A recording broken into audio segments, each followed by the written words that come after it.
everyone, welcome back to Sunny Life channel. Thank you so much guys for tuning in again. I'm here to update you of what is going to happen on Gomora from the 29th to the 3rd of July 2020. On Monday and Tuesday, Mom Sonto doesn't know what to make of her daughter's war, and Teddy doesn't know what to do as Gladys and Zota fight over him.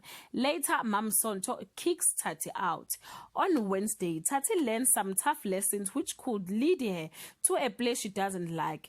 Melusi's career is in jeopardy at the hands of an unexpected antagonistic force.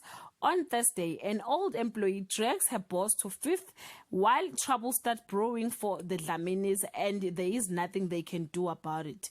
On Friday, Tati's humiliation at the hands of the old alliances breeds a dangerous vendetta.